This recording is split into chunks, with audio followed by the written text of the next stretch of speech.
قابل احترام دوستو بزرگوں، اللہ تعالیٰ نے انسانوں کو بے شمار نعمتوں سے نوازا۔ 24 گھنٹے بندوں پر اللہ کے احسانات اور انعامات کی بارش ہوتی رہتی۔ اگر انسان صبح سے لے کر شام تک اور شام سے لے کر صبح تک اللہ کی نعمتوں کو گننا چاہے اور شمار کرنا چاہے تو انسان نہیں کر سکتا۔ اس قدر اللہ کی نعمت بندوں کے اوپر برستی ہے، اور یہ انسان اللہ کی انعامات سے کس قدر فائدہ اٹھا رہا ہے۔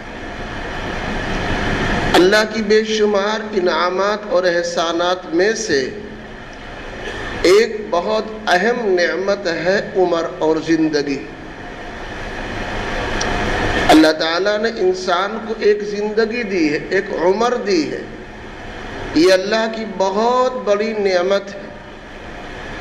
اگر کسی کو زندگی نہ ملے، پیدا ہوتے ہی انتقال ہو جائے، ماں کے پیٹ ہی میں بچہ مر جائے، تو اس کا قصہ تمام ہے۔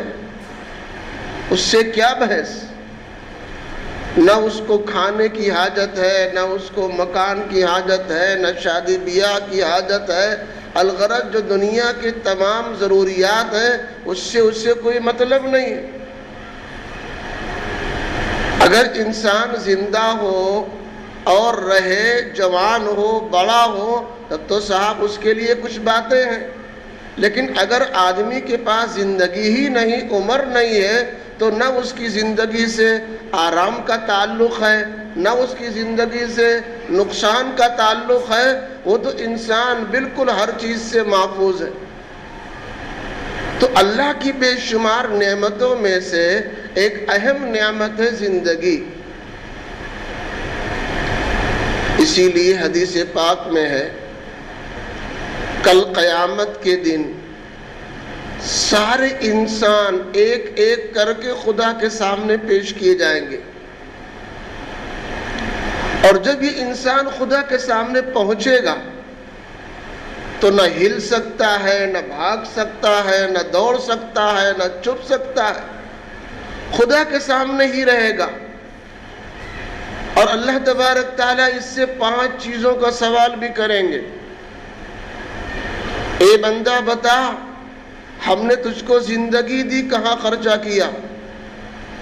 پہلا سوال جو اللہ تبارک تعالیٰ اس سے کریں گے وہ زندگی کے بارے میں، عمر کے بارے میں کریں گے۔ لا تزول قدم ابن آدم یوم القیامہ حتی یسأل عن 5 عن عمرہ فیما افناہ۔ انسان اپنے خدا کے سامنے حاضر ہوگا، اور جب تک 5 سوال کا جواب نہیں دے گا، اللہ کے سامنے سے بالکل ہل نہیں سکتا، آگے بڑھ نہیں سکتا۔ ان میں پہلا سوال اللہ یہ کرے گا عن عمرہ فیما افناہ، زندگی کے تعلق سے، عمر کے تعلق سے اللہ پوچھے گا، ہم نے تجھ کو ایک زندگی، قیمتی سرمایہ دیا، میری ایک اہم نعمت تجھ کو ملی، 60 سال 70 سال یا جو بھی زندگی میں نے تیرے لیے مقدر کی تھی، اس زندگی کو تو نے کس طرح خرچ کیا ہے یہ مجھے بتا دو۔ اب انسان اپنی زندگی کا حساب خدا کے سامنے دے گا، رات کا حساب، دن کا حساب، منٹوں کا حساب، اور صاحب گھنٹوں کا حساب، مہینوں کا حساب، سالوں کا حساب، پورا ڈیٹیل خدا کے سامنے اس کو رکھنی پڑے گی۔ پھر جوانی کے بارے میں اللہ پوچھے گا، مال کمانے کے بارے میں اللہ پوچھے گا، مال خرچ کرنے کے بارے میں اللہ پوچھے گا، علم کے بارے میں اللہ پوچھے گا کہ علم جو کیا، عمل تم نے کتنا کیا، اس کے متعلق اللہ پوچھے گا۔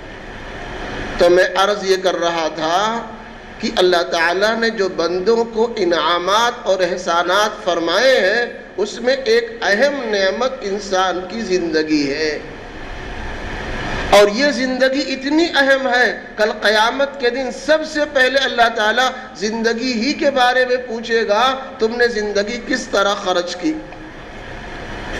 اندازہ یہ ہوا کہ صاحب زندگی اللہ کی ایک بہت بڑی نعمت ہے،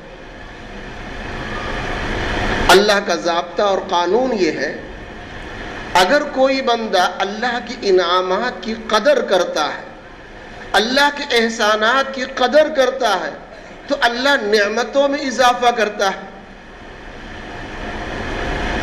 بندے بھی اسی طرح سے ہیں، کوئی ضرورت مند آپ کے پاس آئے اور کھانے کا مطالبہ کرے، آپ نے اس کو ایک خوراک کھانا دیا، اس نے بہت ہی عزت کے ساتھ کھانے کو کھا لیا، تو انسان پوچھے گا لحاظ میں، مروت میں، بھائی کھا چکے، پیٹ بھر گیا، کچھ اور تو نہیں چاہیے؟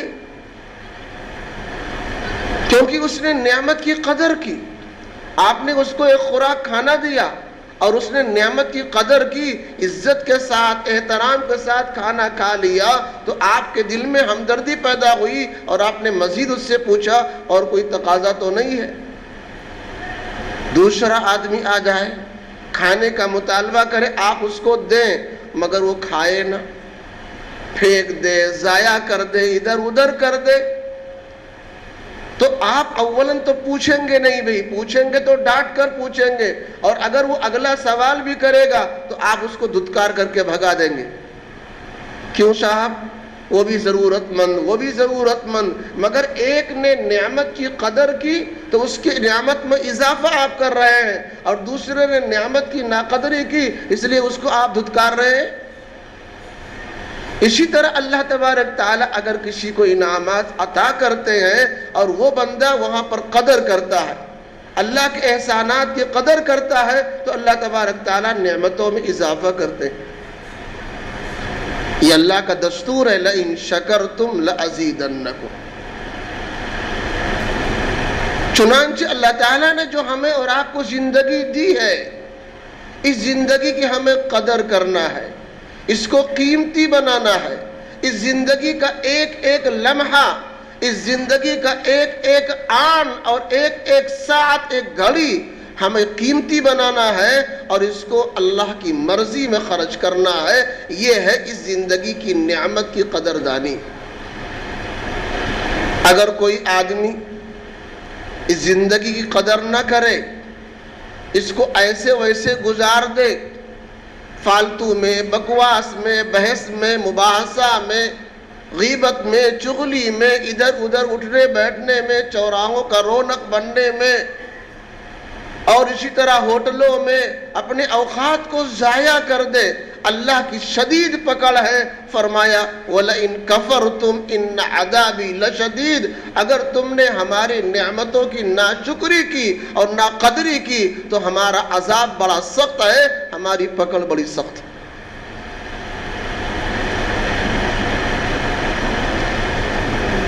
اور اس پوری زندگی میں بہت سارے اتار اور چڑھاؤ آتے ہیں۔ کبھی انسان صحت مند ہوتا ہے، کبھی انسان بیمار ہوتا ہے، کبھی انسان مالدار ہوتا ہے، کبھی انسان تنگ دست ہوتا ہے، کبھی اسی میں جوانی آتی ہے، اسی میں بڑھاپا آتا ہے۔ یہ پوری زندگی کا اتار چڑھاؤ ہے۔ اگر اس کو ایمان کے نظریے سے اور چشمے سے دیکھا جائے تو یہ تمام حالات اللہ کی طرف سے ایک احسان اور نعمت ہے۔ اگر آدمی مالدار ہے، یہ بھی اللہ کی ایک نعمت ہے، اور اگر کوئی تنگ دست ہے تو یہ بھی ایک اللہ کی نعمت ہے۔ اور دونوں آدمی خدا تک پہنچ سکتے ہیں، دونوں بندے خدا کے اپنے بندے ہیں، کیونکہ اللہ تعالیٰ نے آخرت کی کامیابی کو مال پر نہیں رکھا، دولت پر نہیں رکھا، شہرت پر نہیں رکھا، چہرے مہرے پر نہیں رکھا، اللہ نے آخرت کی کامیابی کو ایمان اور اعمال پر رکھا ہے۔ چنانچہ حضرات انبیاء میں بھی آپ دیکھو، مالدار بھی نبی گزرے ہیں۔ حضرت سلیمان علیہ السلام کو دیکھو، حضرت داؤد علیہ السلام کو دیکھو، یہ حضرات بڑے مالدار تھے۔ حضرت سلیمان علیہ السلام کو اللہ نے ایسی بادشاہت دی، آج تک اور قیامت تک ایسی بادشاہت اللہ کسی کو نہیں دے گا۔ پوری دنیا کے مالک ہے، پوری دنیا کے بادشاہ، اور خالی انسانوں کے نہیں، تمام مخلوق کے بادشاہ ہیں، چرند کے، پرند کے، انسانوں کے، جناتوں کے، ہواؤں کے، ہر چیز اللہ نے ان کے تابع بنا دی۔ تو حضرات انبیاء میں بھی دولت مند لوگ ہیں، اور حضرات انبیاء میں صاحب کیا ہیں، ایسے بھی ہے کہ جن کے گھروں میں مہینہ مہینہ فاقہ بھی ہوتا تھا، ہفتہ ہفتہ چولہا نہیں جلتا تھا، جیسے کہ نبی آخر الزمان حضرت محمد رسول اللہ صلی اللہ علیہ وسلم، آپ کے گھروں میں مہینہ مہینہ چولہا نہیں جلتا تھا، کئی دن فاقہ ہو جایا کرتا تھا۔ تو حضرات انبیاء میں بھی اللہ نے اس طرح پیدا کیا، تو عام انسانوں کے اندر بھی اس طرح ہے، مالدار بھی صحابہ گزرے اور تنگ دست بھی صحابہ گزرے۔ آج ہمارے موجودہ زمانے میں بھی دونوں طرح کے لوگ ہیں، مالدار حضرات بھی ہیں اور تنگ دست حضرات بھی ہیں، دونوں ہیں۔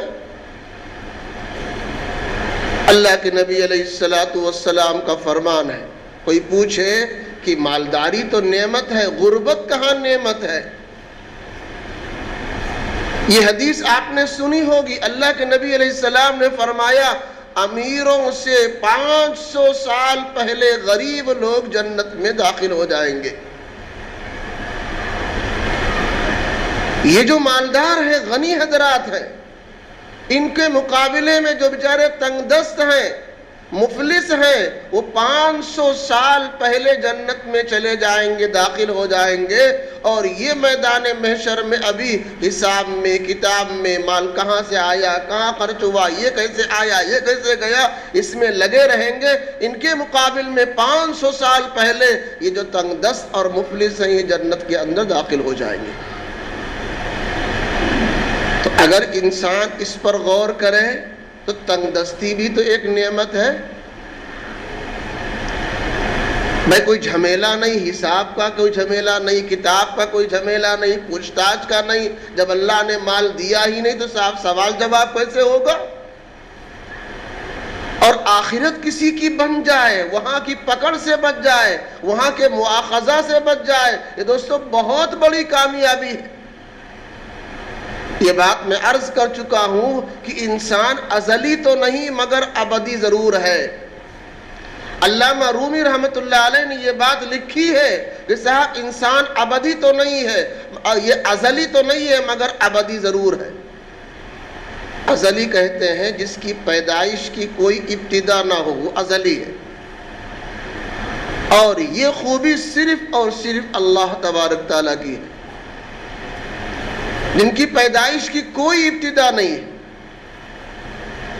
یہ صفت خالی اللہ کی، اللہ کی ذات اکیلے ازلی ہے، بقیہ کسی کی ذات ازلی نہیں ہے۔ آسمان بھی بنا، اس کا ایک وقت ہے، زمین بنائی گئی ہے، فرشتے بنائے گئے ہیں، اور جنت جہنم بنائی گئی ہے، اور انسان جنات پیدا کیے گئے ہیں، یہ سارے کے سارے ان کا وقت موجود معلوم ہے، متعین ہے، ان کی پیدائش متعین ہے، لہذا کوئی مخلوق ازلی نہیں ہو سکتی، مگر ابدی انسان ضرور ہے، جو پیدا ہو چکا اب اس کو کبھی مٹنا نہیں ہے، البتہ منتقل ہوتے رہنا ہے، یہاں سے وہاں، وہاں سے وہاں، وہاں سے وہاں، ایک جگہ سے دوسری جگہ، دوسری سے تیسری جگہ، تیسری سے چوتھی جگہ، مگر یہ انسان مٹے گا نہیں۔ سب سے پہلے اس کی شروعات ہوئی آدم علیہ السلام کے پشت سے، اللہ تعالیٰ نے باریک باریک چونٹیوں کی شکل میں تمام انسانوں کی روحوں کو نکالا ہے، اور ان سے پوچھا ہے تمہارا رب کون، تمہارا خالق مالک کون؟ ساری روحوں نے جواب دیا ہے یا اللہ آپ میرے رب ہو، آپ میرے خالق مالک ہو۔ انسان کی ابتدا وہاں سے ہوئی، پھر یہ انسان خون کی شکل میں، منی کی شکل میں اپنے باپ کی پشت میں تھا، وہاں سے منتقل ہو کر ماں کے رحم میں چلا گیا، اور جب یہ شروع میں نکلا چونٹی کی شکل میں نکلا، اور 9 مہینہ 8 مہینہ 10 مہینہ ماں کے رحم میں پیٹ میں رہنے کے بعد جب پیدا ہوا، 2.5 کلو 3 کلو 4 کلو 5 کلو 7 کلو کے بچے پیدا ہوتے ہیں چونٹی کی شکل میں۔ اولاً اس کا ظہور ہوا، اور جب ثانیاً ظہور ہوا 2.5 کلو 3 کلو 4 کلو 5 کلو کا بچہ بن کر کے دنیا میں آیا۔ پہلے کہاں تھا؟ آدم کی پشت میں تھا، وہ بہت چھوٹی مختصر جگہ ہے، وہاں سے بڑی جگہ ماں کے پیٹ میں آیا، اور وہاں سے بڑی جگہ پھر کہاں؟ دنیا میں پیدا ہوا، پھر اس دنیا سے آگے بڑھے گا، برزخ میں جائے گا، اور اللہ نے ہر مومن کی برزخ کو زمین آسمان کے برابر بنا رکھا۔ ہماری نظر میں خالی 2.5 فٹ 3 فٹ کی قبر ہے، مگر اس کی برزخ اور اس کی کیا ہے؟ اس کی قبریں جو ہیں اللہ کے نزدیک زمین آسمان کے برابر ہے۔ پھر وہاں سے ایک دن آگے بڑھ کر کے یہ محشر میں پہنچے گا، اور پھر وہاں سے آگے بڑھ کر کے پھر یہ جنت یا جہنم میں داخل ہو جائے گا، اور وہاں ہمیشہ ہمیشہ رہے گا۔ تو جو انسان پیدا ہو چکا ہے وہ کبھی ختم ہونے والا نہیں دوست۔ یہ زندگی اگر آج ہم نے قیمتی بنا لی، اور اللہ کی دی ہوئی نعمت کی اگر آج ہم نے قدر کر لی، تو ہمیشہ اور ہر زندگی میں، چاہے وہ عالم برزخ ہو، چاہے وہ عالم آخرت ہو، چاہے وہ محشر کا میدان ہو، چاہے وہ اللہ پلشرات ہو، چاہے وہ جنت اور یا دوزخ ہو، انسان اگر اس نے اپنی زندگی کی قدر کر لی ہے تو ہر موقع پر ہر عالم میں اس کو فائدہ ملے گا۔ یہ جو مختصر سی زندگی 60 65 70 سال کی اللہ نے عطا کی ہے، اس کی ہمیں اور آپ کو قدر کرنی ہے، اس زندگی کو قیمتی بنانا ہے، یہی ہمارے سرمایہ بنے گا۔ آدمی جوانی میں بڑی محنت کرتا ہے، اس سے پوچھو بھیا کیوں اتنا فاسٹ تم محنت کرتے ہو، اتنا فاسٹ کاروبار تم کیوں چلا رہے ہو؟ انسان جواب دیتا ہے چند دن کی جوانی ہے، آج جسم میں طاقت ہے، لاؤ محنت کر کے کما لیں، ذخیرہ کر لیں، جمع کر لیں، پھر بڑھاپے میں آرام کریں گے۔ اس کو لوگ عقل مند کہتے ہیں۔ تو اسی طرح وہ بھی عقل مند ہے جو یہ 60 65 سال کی ملی ہوئی زندگی کو آرام میں، راحت میں، عیش میں، اس کو سکون میں، چین میں نہ لا کر اللہ کے حکم کے تابع کر لے، اپنے مرضی کے خلاف کر کے اللہ کی مرضی کے تابع انسان اپنی زندگی گزار لے، تو ہمیشہ ہمیش کی زندگی اس کی خیر عافیت کی بن جائے۔ تو میں عرض یہ کر رہا تھا کہ صاحب دیکھو، اگر مالداری ہے وہ بھی کیا ہے؟ اللہ کی نعمت ہے، اور غربت اگر اللہ نے کسی کو غریب بنا رکھا ہے تو وہ بھی اللہ کی نعمت میں ہے۔ اس لیے کسی کو مایوس نہیں ہونا چاہیے کہ اللہ نے ان کو مالدار بنایا، اللہ نے ہم کو غریب بنایا۔ اگر ان کو مالدار بنایا ہے تو ان سے سوال جواب بھی زیادہ ہوگا، آپ کے پاس کم ہے تو آپ سے سوال جواب کم ہوگا۔ تو اب مالدار مایوس ہو جائے کہ اللہ نے گویا ایک مال دے کر کے اور ہمارے اوپر ایک مسلط کر دیا سوال جواب، کل قیامت میں ہم 500 سال بعد جنت میں جائیں گے، غریب لوگ آگے آگے پہلے جنت میں پہنچ جائیں گے۔ اللہ نے تم کو مال دیا، تم مال کا حق ادا کرو، تم مال کا حق ادا کرو۔ اللہ کے نبی علیہ السلام نے فرمایا لا حسد الا فی اثنین، کسی بھی عمل میں کسی بھی جگہ حسد جائز نہیں ہے، لیکن دو لوگوں کے درمیان حسد جائز ہے۔ رجل آتاہ اللہ الکتاب فہو یتلو بہ آناء اللیل وآناء النہار، ایک وہ آدمی جس کو اللہ تعالیٰ نے کتاب اللہ کا علم عطا کیا، قرآن کا علم عطا کیا، قرآن اس کو ناظرہ پڑھوایا، قرآن اس کو حفظ پڑھوا دیا، قرآن کا علم عطا کر دیا۔ اب یہ بندہ صبح شام جب دیکھو قرآن کی تلاوت میں ہے، قرآن کے ناظرے میں ہے، قرآن کو سمجھنے میں ہے، قرآن کو سمجھانے میں ہے، ہمیشہ یہ کتاب اللہ میں لگا رہتا ہے، اور دوسرے سے یہ آگے بڑھ رہا ہے کہ میرے برابر دوسرا نہ ہونے پائے، یہ حسد جائز ہے۔ ایک دوسرے سے آگے بڑھنا یہ درست۔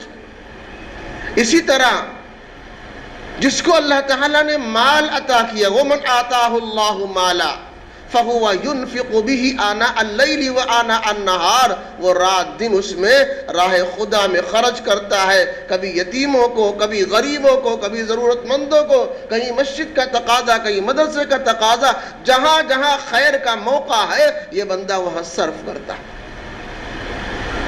تو ایسے لوگوں کے لیے بھی اللہ تعالیٰ نے بہت بڑے بڑے انعامات کا وعدہ فرمایا ہے۔ چنانچہ حضرات صحابہ میں دونوں طرح کے لوگ موجود تھے، مالدار بھی صحابہ موجود تھے اور غریب بھی صحابہ موجود تھے۔ معلوم یہ ہوا امیری بھی مالداری ہے اور غربت بھی کیا ہے؟ ایک اللہ کی نعمت، اس میں آدمی صبر کرے۔ اگر اللہ نے کچھ کم دیا ہے ہمارے اعتبار سے، ہمارے پاس کم ہے، تو اس پر صبر کرے، صبر کے ذریعے جنت میں داخل ہو جائے گا۔ اسی طریقے زندگی اور موت یہ دونوں نعمت ہے، زندگی بھی نعمت ہے اور موت بھی نعمت ہے۔ ایک آدمی زندگی بھر عمل کرتا ہے، اگر اللہ زندگی نہ دے وہ عمل نہیں کر پائے گا، نہ نماز پڑھ پائے گا، نہ روزہ ہے، نہ تلاوت ہے، نہ زکوٰۃ ہے، نہ تسبیحات ہے، نہ درود شریف ہے، کوئی انسان عمل نہیں کر سکتا۔ تو جس طرح زندگی ایک نعمت ہے اسی طرح موت بھی ایک نعمت ہے۔ آدمی سوچے موت کیسے نعمت بن سکتی ہے؟ اللہ کے نبی علیہ السلام نے فرمایا تحفۃ المؤمن الموت، مومن کے لیے شاندار تحفہ موت ہے، مومن کے لیے شاندار تحفہ موت ہے۔ کیوں صاحب موت ہے؟ اگر اللہ تبارک تعالی موت نہ عطا کر پائے تو ایک بندہ اپنے اللہ کی زیارت سے کیسے مشرف ہو سکتا ہے؟ اللہ کی زیارت سے بڑھ کر کوئی نعمت دنیا آخرت میں نہیں ہے۔ حدیث پاک میں ہے ایک بندہ جنت میں چلا جائے گا،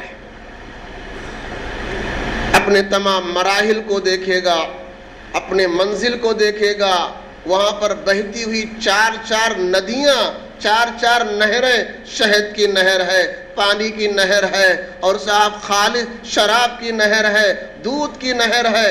قرآن میں ہے فی انہار من عسل مصفی، اس طرح چار نہریں اللہ عطا کرے گا، چاروں طرف سے نعمتیں۔ جنتی بہت خوش ہوگا، مگن میں ہوگا جنت میں۔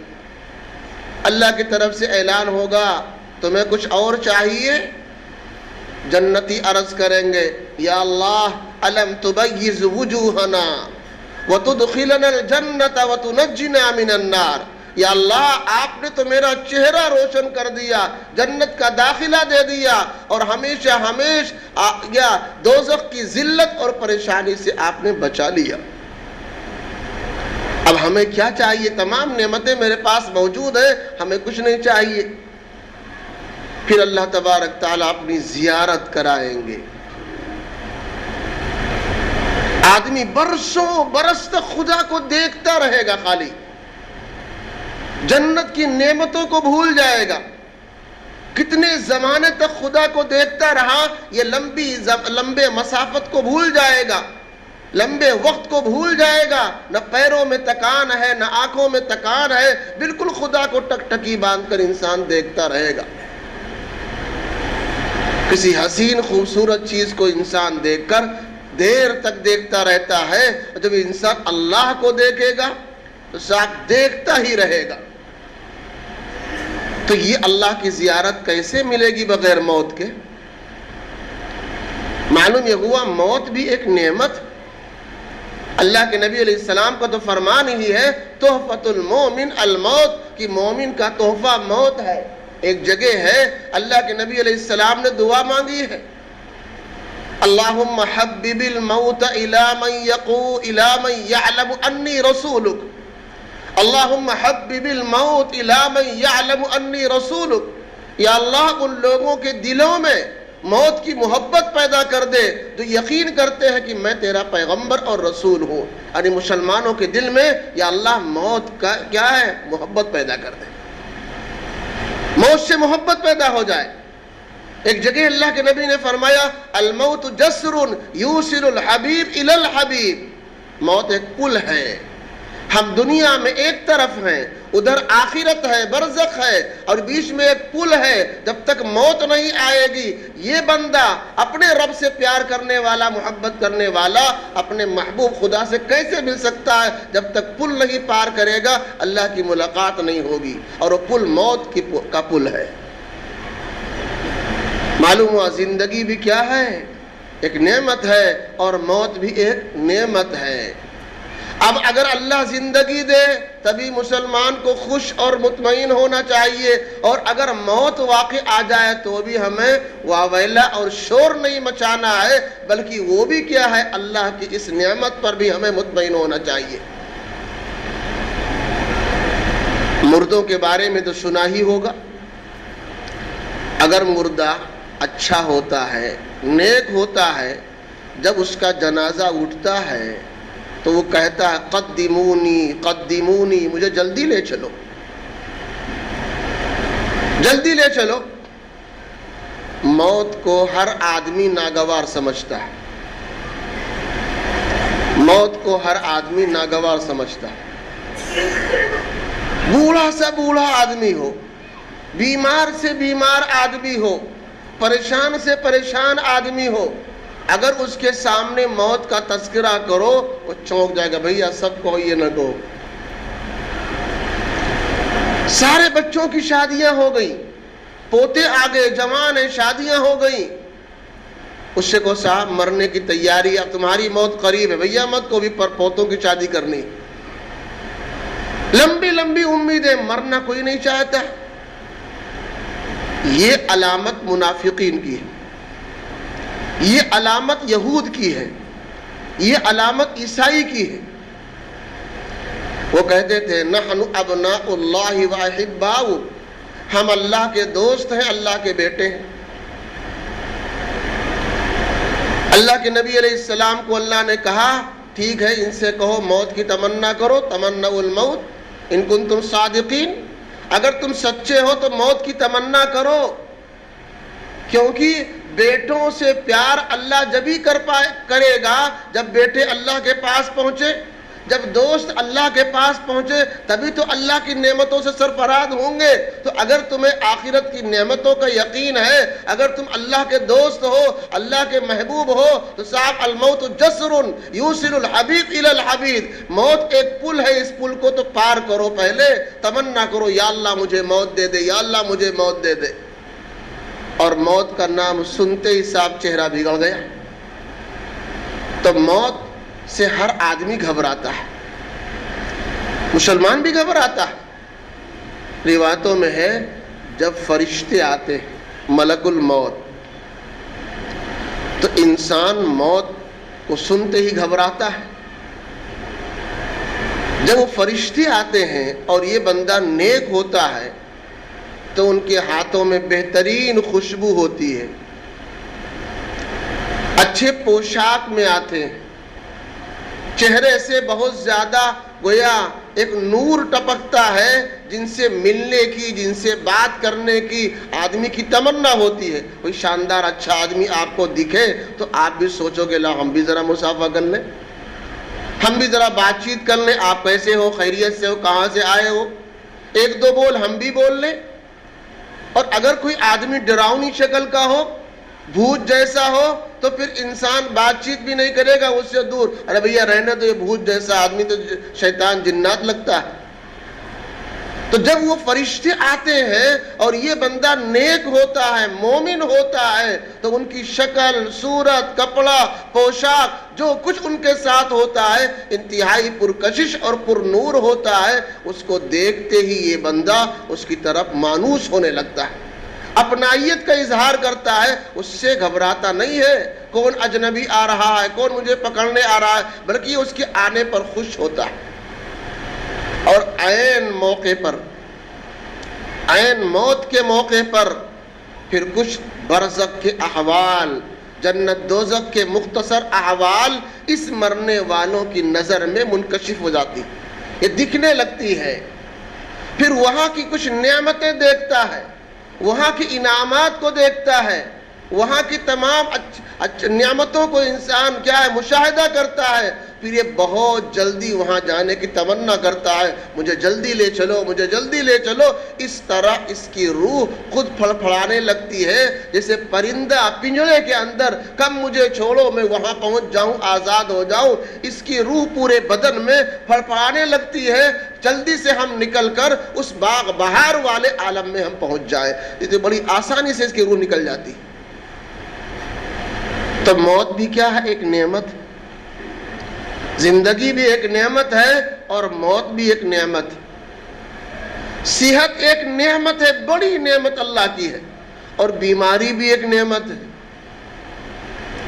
حدیث پاک میں ہے نعمتانی مغبوبانی، دو نعمتیں انتہائی اہمیت کی حامل ہے، الصحت والفراغ۔ نمبر ایک تندرستی اور دوسرے خالی وقت۔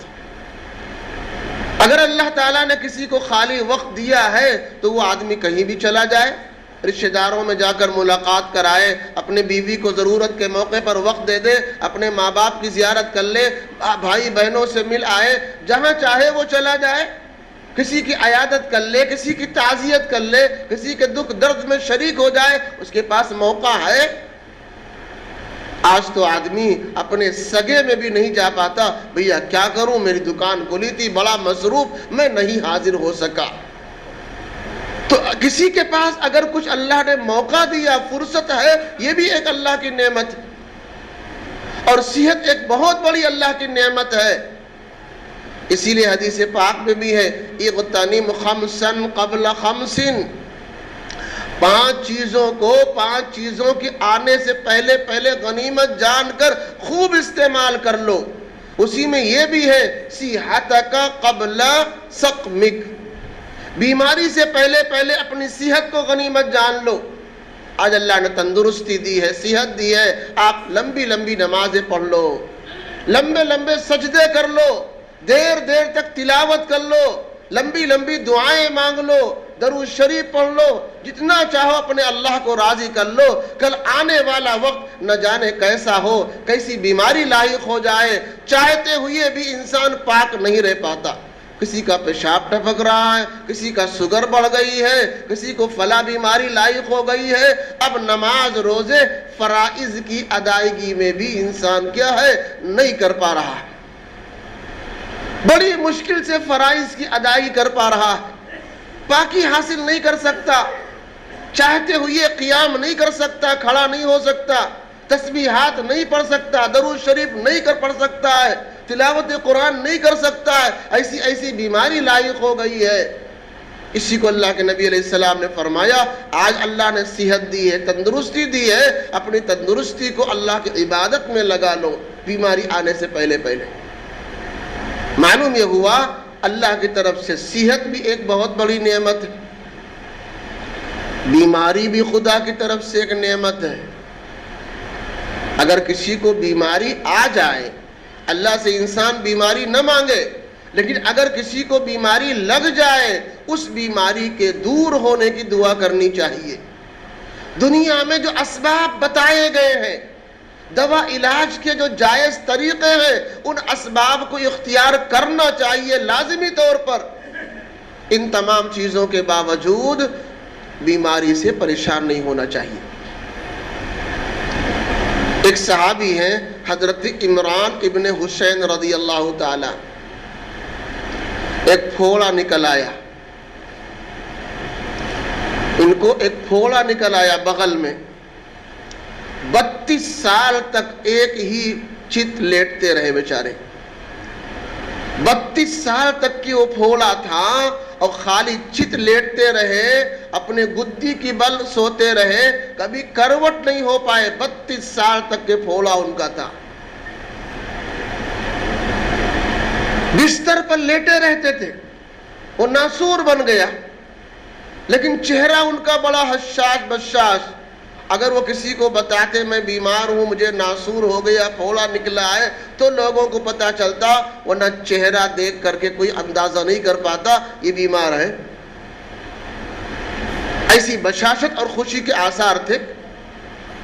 ان سے لوگوں نے پوچھا کہ 32 سال تمہیں ہو گئے، تم اس بیماری میں مبتلا ہو، لیکن جسم میں کوئی کمزوری نہیں، چہرے پر کوئی پس مردگی نہیں، اور تم بڑے حشاش و بشاش ہو، اس کی کیا وجہ ہے؟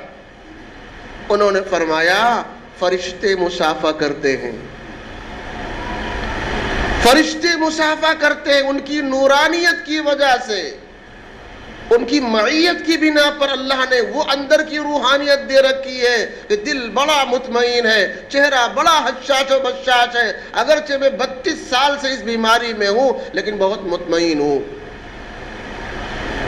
آپ اندازہ کریں کہ صاحب بیماری بھی کیا ہے؟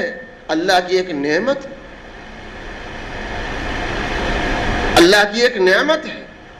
حدیث پاک میں ہے اگر تم کسی بیمار کی مزاج پرسی کر لو، آپ کا پڑوسی ہے، آپ کا بھائی ہے، آپ کے والدین ہیں، آپ کے رشتہ دار ہیں، یا کوئی آپ کا نہیں ہے، پھر بھی کوئی انسان ہے، کوئی انسان ہے بیمار ہے، اب جا کر 2 منٹ کھڑے کھڑے اس کی خیریت معلوم کر لو، بھائی صاحب آپ کیسے ہیں، طبیعت کیسی ہے، گھبراؤ نہ، اللہ آپ کو ٹھیک کر دے گا انشاءاللہ، اس طرح تسلی 2 منٹ کے اندر کھڑے کھڑے آپ دے دو۔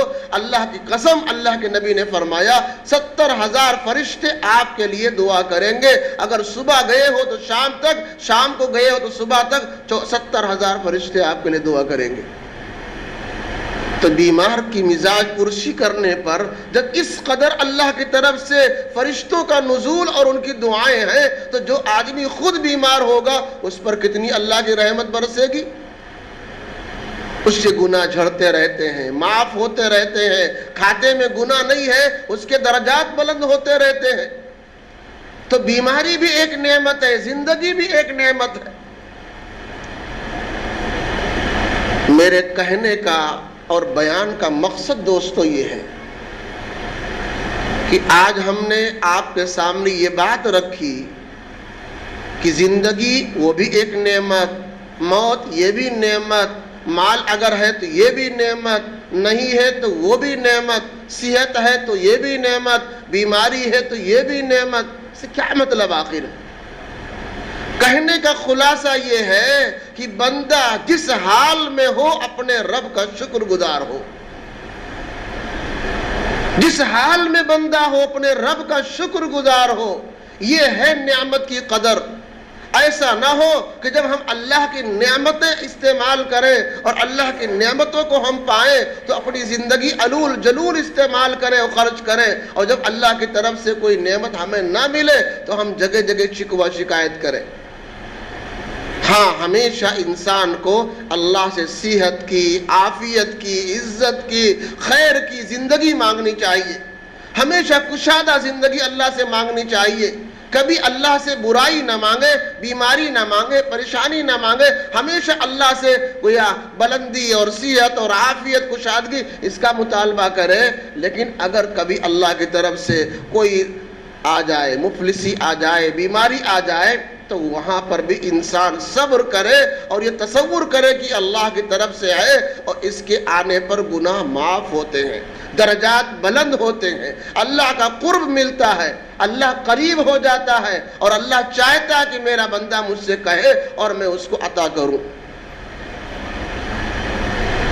مالداری ہے تبھی انسان کھائے گا بھی، اور نہیں ہے تو نہیں کھائے گا، کم کھائے گا، اور دونوں اللہ کی نعمت ہے۔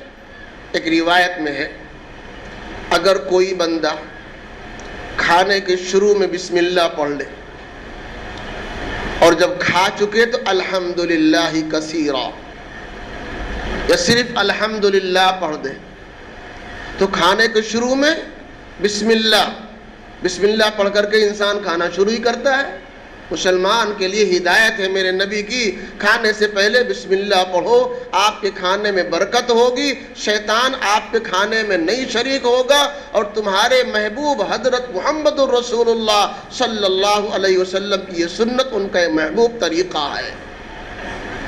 اور امتی ہونے کے ناطے ہماری ذمہ داری ہے کہ اپنے نبی کو طریقہ اپنی زندگی میں ہم داخل کریں، انہی کے طریقے کے مطابق کھانا، پینا، سونا، جاگنا، اٹھنا، بیٹھنا، سب کچھ ہمارا عمل ان کے سنت اور ہدایت کے مطابق ہو۔ تو کھانے کے شروع میں اگر کوئی بندہ بسم اللہ الرحمن الرحیم پڑھ لے اور کھانے کے بعد ہر لقمے کے بعد یا بیچ بیچ میں یا اخیر میں الحمدللہ الحمدللہ، یا اللہ تیری بہت تعریف ہے، جو کچھ میں کھا رہا ہوں، چاہے دال روٹی ہو، چاہے سبزی روٹی ہو، یا کوئی بھی کھانا میں کھا رہا ہوں، یا اللہ میرے اعمال نہیں ہے جو یہ نعمت مجھے ملے،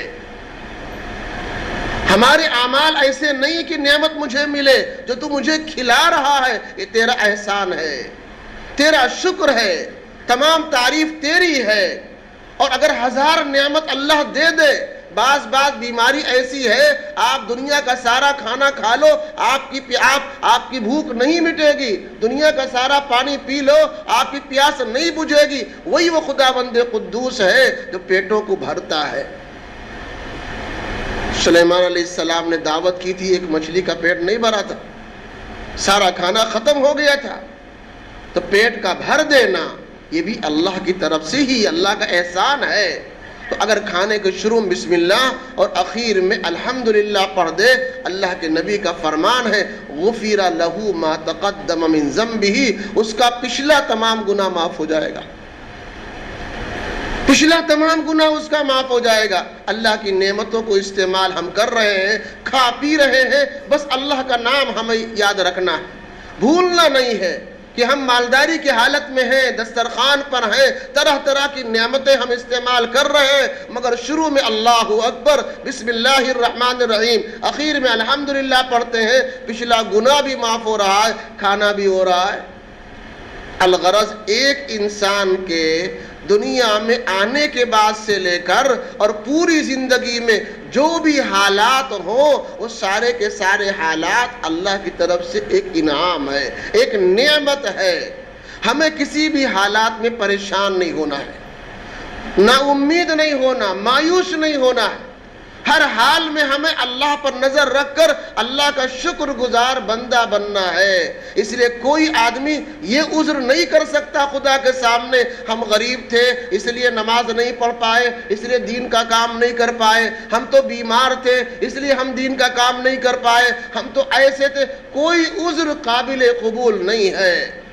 ہر حالت میں ہم اور آپ اللہ کا شکر گزار بندہ بننا چاہیں تو بن سکتے ہیں، اور اگر دوستو شکر گزار بندہ بنیں گے، اللہ کے انعامات کی قدر کریں گے، اللہ کا وعدہ ہے ہم تمہارے انعامات میں اضافہ کریں گے، اور بے شمار اللہ کی نعمتیں ہیں دوستو، ہم اور آپ دنیا والے مل کر گن نہیں سکتے ہیں۔ تو یہ ہماری آپ کی ذمہ داری ہے کہ ہم ان نعمتوں کی قدر کریں، اللہ کی دی ہوئی زندگی کو صحیح جگہ استعمال کریں، صحیح کام میں استعمال کریں، ہماری زندگی میں کسی لمحہ گناہ نہ ہونے پائے، معصیت نہ ہونے پائے، کوئی ہمارا عمل اللہ کی مرضی کے خلاف نہ ہو، گناہ والا نہ ہو، شرارت والا نہ ہو، بلکہ اللہ کی مرضی اور خوشی والا کام۔ اللہ پاک ہم سب کو ایسی پاکیزہ زندگی عطا فرمائے۔